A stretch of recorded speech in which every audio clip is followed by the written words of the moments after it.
Break के बाद आपका स्वागत है।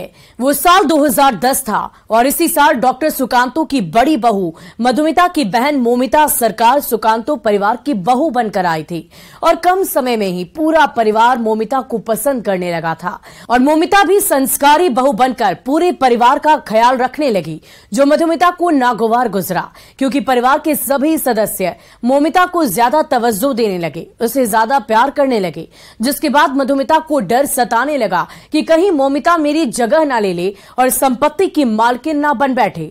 उसके बाद मधुमिता साजिश की सीक्रेट जाल बुनने लगी, रिश्तों के साथ घिनौना खेल खेलने लगी, जिसका शिकार पूरा परिवार हो गया और जब खुलासा हुआ तो वो बहू से विलन बन गए।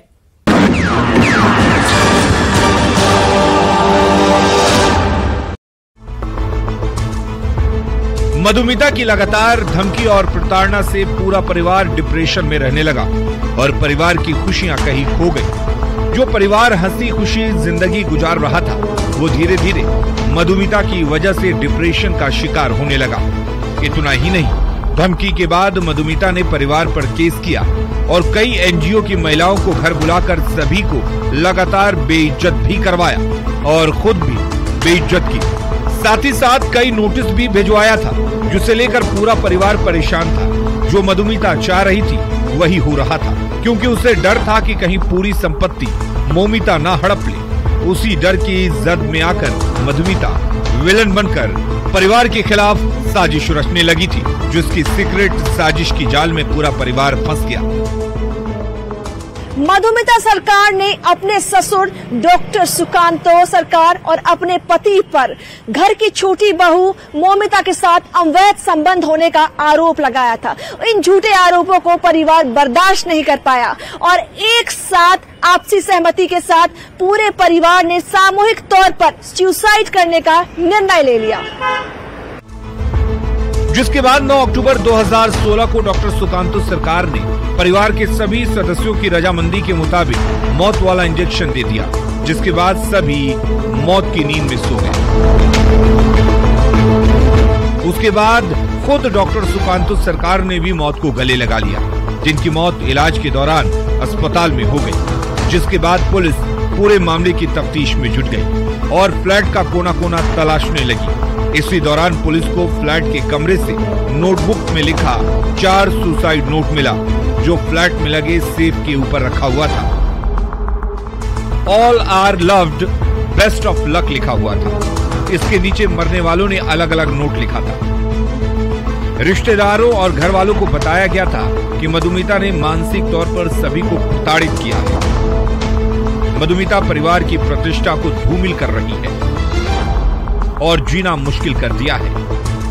इसी वजह से मौत को गले लगा रहे हैं। जिसके बाद पुलिस हर एंगल से जांच करने लगी तो मामला सही निकला, पर तब तक 7 सालों का लंबा वक्त बीत चुका था। उसके बाद पुलिस मधुमिता सरकार की गिरफ्तारी को लेकर जाल बिछाने लगी, जो पिछले 3 साल से कोलकाता के RN टैगोर रोड स्थित जुपिटर अपार्टमेंट में रह रही थी।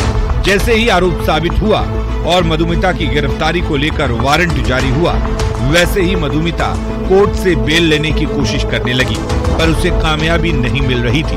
इसी बीच पुलिस को मधुमिता का लोकेशन मिला और पुलिस ने मौके पर दस्तक देकर मधुमिता को गिरफ्तार कर हाथों में हथकड़ी पहना दी और ट्रांजिट रिमांड पर उसे गुरुवार को रांची लेकर आई, जहां कोर्ट में पेशी के बाद उसे जेल भेज दिया गया। इस तरह पुलिस ने 7 साल के लंबे वक्त के बाद 6 लोगों के सुसाइड के पीछे का राज खोलते हुए पूरे कुनबे की कातिल घर की बड़ी बहू मधुमिता सरकार को गिरफ्तार कर जेल की सलाखों के पीछे पहुंचा दिया, जिसकी प्रताड़ना से तंग आकर पूरे परिवार ने मौत वाला इंजेक्शन लिया था, जिसे याद करके आज भी लोग सहम जाते हैं।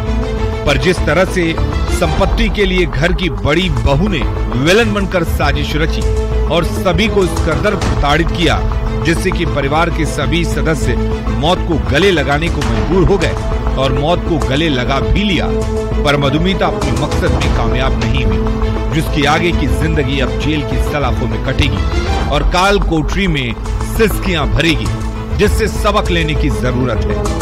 क्योंकि मधुमिता के एक गलत कदम की वजह से बसा बसाया पूरा हंसता खेलता परिवार उजड़ गया और वो खुद विलन बनकर सलाखों के पीछे पहुंच गई। इसीलिए ऐसी साजिश रचने से पहले एक बार नहीं 1000 बार सोचें।